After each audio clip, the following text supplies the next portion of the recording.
All right, so today we're going to dive into a pretty interesting case between Shell, the energy giant, and Greenpeace, the environmental activist group. Yeah, it's a really fascinating one, and we've got a lot of different sources to kind of get a global perspective on this. Yeah, we've got the Guardian, Sky News, even Il Post from Italy and Open from the Netherlands. So we're getting a good, well-rounded view of this story. It's a really important one, too, because it kind of encapsulates that tension between big corporations and activist groups, particularly as this whole climate change issue becomes more and more urgent. Yeah, and this isn't just a simple, oh, they settled and it's over kind of thing.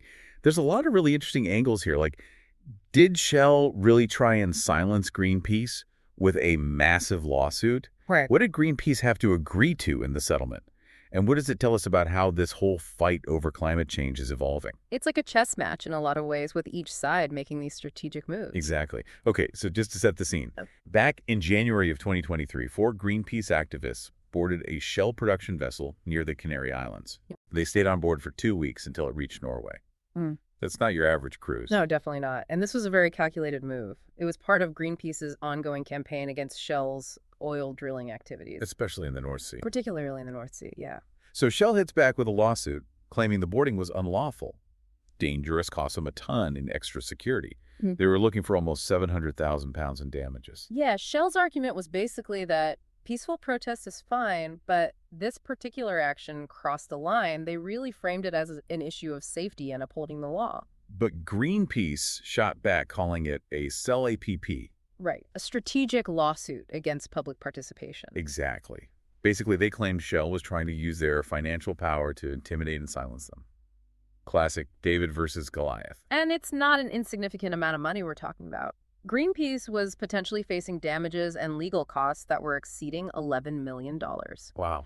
which for any organization is huge, but especially one that relies on public donations. Yeah, absolutely. Okay, so fast forward to December 2024, and we get a settlement. But here's where it gets really interesting. Greenpeace didn't have to admit any wrongdoing or pay Shell directly. Instead, they made a 300,000-pound donation to the RNLI, the Royal National Lifeboat Institution. Okay. Now they're a charity focused on maritime safety.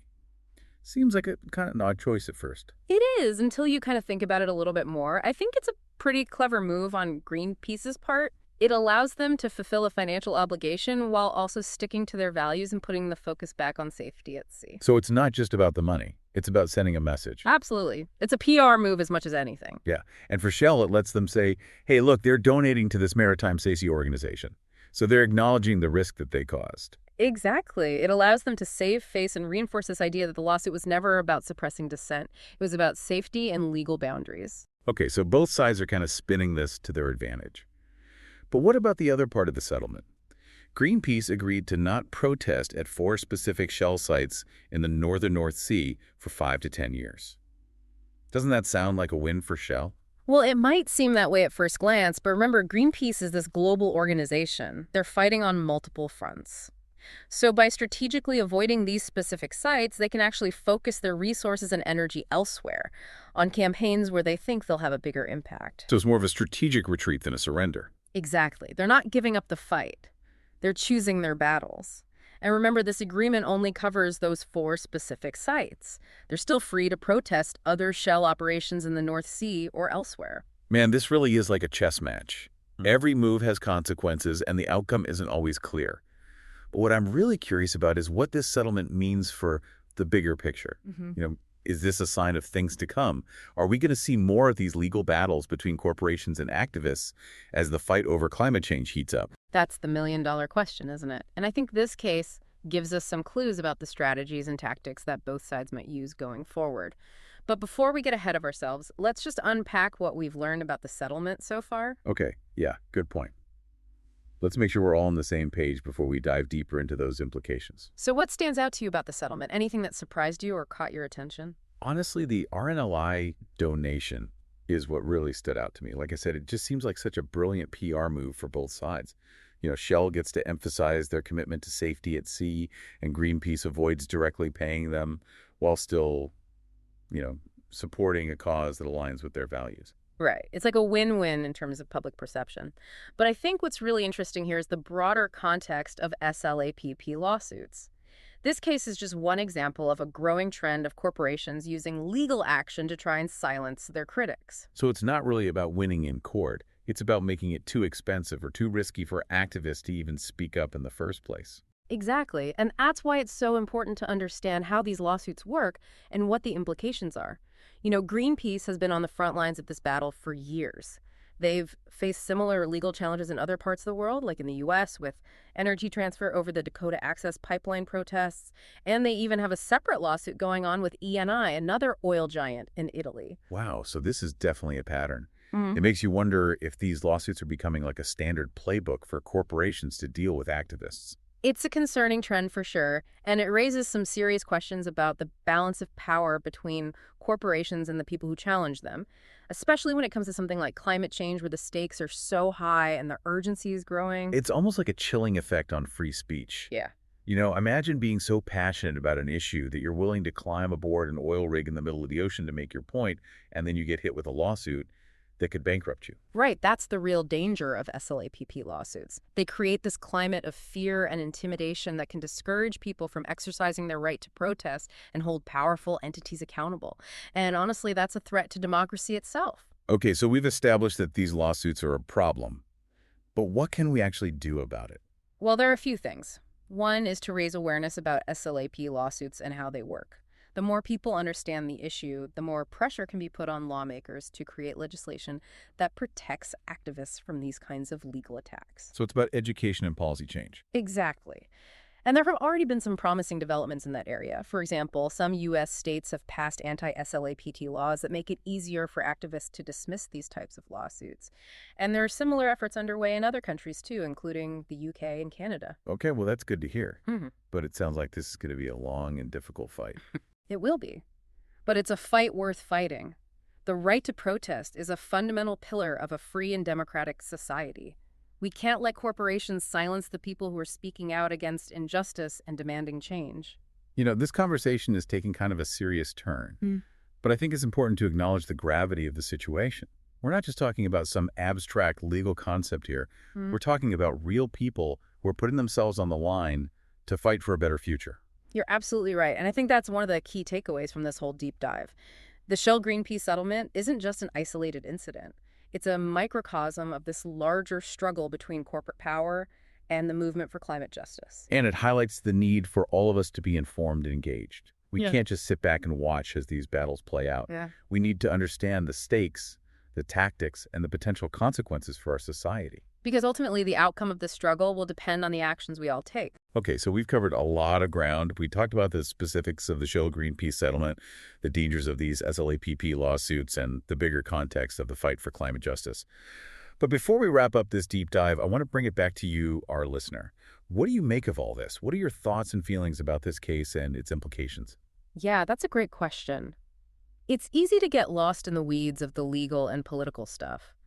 But I think it's important to remember that behind every lawsuit, behind every protest, there are real people with real stories. People who are passionate about their values and who are willing to fight for what they believe in. Exactly. And those stories are what make this whole issue so compelling and so important. So as you reflect on this deep dive, we encourage you to think about the personal side of this story. What motivates people to become activists? What risks are they willing to take? And what impact are their actions having on the world? These are questions worth pondering. Because at the end of the day, the fight for a more sustainable future isn't just about legal battles and political strategies. It's about human courage, determination, and the power of collective action. It's kind of like you were saying earlier about the ethics of it all. I'll be honest, when I first started reading about this, I was just thinking about who won or lost. But now I'm realizing it's so much more complicated than that. Yeah, it's easy to fall into that trap of wanting to declare a winner and a loser. But when you start thinking about the ethics of the situation, it gets a lot more nuanced. So let's talk about that. Is it inherently unethical for a company like Shell to sue an activist group like Greenpeace? Well, it's a tough question. Corporations have a right to protect their interests, right? They have a right to defend themselves, to protect their property and their operations. So if they feel like their rights have been violated, they can use the legal system, just like anyone else can. But that's where the whole intent thing comes in, right? Like we talked about with SLAPP lawsuits, it's not really about winning the case. It's about using the legal system to bully someone into silence. Exactly. It's about intimidation. It's about Yeah. draining the resources of your opponent.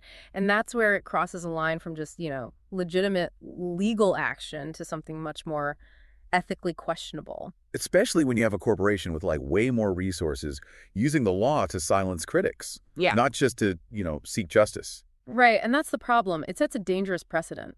If corporations can just sue anyone who criticizes them, it creates this chilling effect on free speech and on public debate.